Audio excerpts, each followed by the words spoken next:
অপরাজিতা বিলের কারণেই রাজ্যে কিশোরী খুনের ঘটনার দ্রুত নিষ্পত্তি হচ্ছে। জয়নগর কিশোরী খুনের ঘটনায় দোষীর ফাঁসির রায় নিয়ে এদিন মন্তব্য করলেন রাজ্য স্বাস্থ্য প্রতিমন্ত্রী চন্দ্রিমা ভট্টাচার্য। বাগডোগরায় হিন্দুস্তান একান্নবর্তী অনুষ্ঠানে যোগ দিয়ে নাম না করে আরজিকর ঘটনায় ইডি সিবিআইকে তোপ চন্দ্রিমার। আদিবাসী মেয়েদের কিশোরী অবস্থায় গর্ভধারণ চিন্তা বাড়াচ্ছে। এই অবস্থায় কিশোরীদের গর্ভধারণ রুখতে এবং সমাজে সচেতনতা বৃদ্ধি করতে কিশোরী গর্ভধারণ দূরীকরণ ও কন্যা সন্তান রক্ষা সচেতনতা শিবির আয়োজন করল যৌথভাবে স্বাস্থ্য দপ্তর ও হিন্দুস্তান একান্নবর্তী। শনিবার বাগডোগরার কাদোপানি মাঠে স্বাস্থ্য দপ্তর ও হিন্দুস্তান একান্নবর্তী যৌথ উদ্যোগে এই সচেতনতা শিবিরে উপস্থিত ছিলেন স্বাস্থ্য প্রতিমন্ত্রী চন্দ্রিমা ভট্টাচার্য, জেলা শাসক প্রীতি গোয়েল, শিলিগুড়ি মেয়র গৌতম দেব, শিলিগুড়ি মহকুমা পরিষদের সভাধিপতি অরুণ ঘোষ, সহকারী সভাধিপতি রোমা রেশমি এক্কা, হিন্দুস্তান একান্নবর্তীর সহ সভাপতি পাপিয়া ঘোষ সহ অন্যান্যরা। এদিন চা বাগানের গরিব ৩০০ পরিবারকে স্বাস্থ্যকর উপায়ে খাবার তৈরি করতে বাসনপত্র বিতরণ করার পাশাপাশি যক্ষ্মা রোগ সচেতনতায় ট্যাবলোর উদ্বোধন করা হয়। কিশোরীদের মধ্যে সচেতনতা বৃদ্ধি করতেই এই শিবির। এর মাধ্যমে স্বাস্থ্যের ক্ষেত্রে যাতে কোনো অসুবিধা না হয় তার জন্য ২১ বছর বয়সের আগে বিয়ে না করার পরামর্শ দেন কিশোরীদের। ১৮ বছরের নিচে গর্ভধারণ করলে কিশোরীদের অনেক রকমের শারীরিক অসুবিধা হয়, এমনকি মৃত্যু পর্যন্ত হতে পারে বলে মত প্রকাশ করেন স্বাস্থ্য প্রতিমন্ত্রী।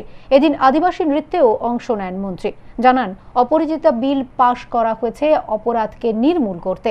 জয়নগরের রায়দানকে টেনে নাম না করে ইডি সিবিআইকে আরজিকর মামলা নিয়ে দ্রুত নিষ্পত্তির দাবি জানান তিনি বলেন, যখন বলা হয়েছিল মামলা ইডি ও সিবিআইকে দিতে তখন রাজ্য সরকার বাধা দেয়নি।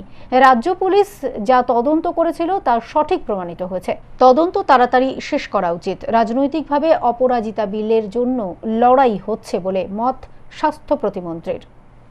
যে আমরা চা বাগানের যাদের প্রয়োজন, একদম গরিব, একদম দরিদ্র শ্রেণী, যাদের কাছে হাইজিন মেনটেন করতে হবে রান্নার জিনিস দিয়ে, তাই এই ঘরেলু সামান সেগুলো তাদের দেয়া হচ্ছে। তাতে 4টি চা বাগানের 75টি করে পরিবারকে এটা দেয়া হচ্ছে, 300 পরিবারকে দেওয়া হচ্ছে। এটাই তো আমরা অপরাজিতা বিল এখান থেকে পাস হয়েছে ঠিক এই কারণে যে সময় মতন তদন্ত শেষ করতে হবে, সময় মতন চার্জশিট দাখিল করতে হবে এবং সময় মতন সমস্ত রায়টা যাতে দেওয়ার উপযুক্ত জায়গা আসে সেটা সময় মতন করতে হবে এবং ট্রায়ালটা তাড়াতাড়ি শেষ করে রায়দান করতে হবে। তো সেইটা কিন্তু কুলতলি জয়নগরের ওখানে দেখিয়ে দিয়েছে 61 দিনের মধ্যে সম্পূর্ণটা কমপ্লিট। কেন পারছে না সেটা তো আমরা বলতে চাই যে পারা উচিত। যখনই বলেছে সিবিআইয়ের কাছে যাবে, যে মামলাটা যাবার কথা হয়েছে, কখনো তো রাজ্য সরকার মাননীয় মুখ্যমন্ত্রী কেউ বাধা দেননি, কেউ বলেননি যে না কেন। কিন্তু যা পুলিশ এবং আমাদের এখান থেকে পুলিশ সিআইডি যা যেটুকুন করেছিল তা সেটা কিন্তু যে সঠিক সেটাও কিন্তু বোঝা যাচ্ছে। তো ফলে তদন্ত তাড়াতাড়ি শেষ করা উচিত। এটাই অপরাজিতা বিলের জন্য আমরা এমনিও রাজনৈতিকভাবেও লড়াই করছি।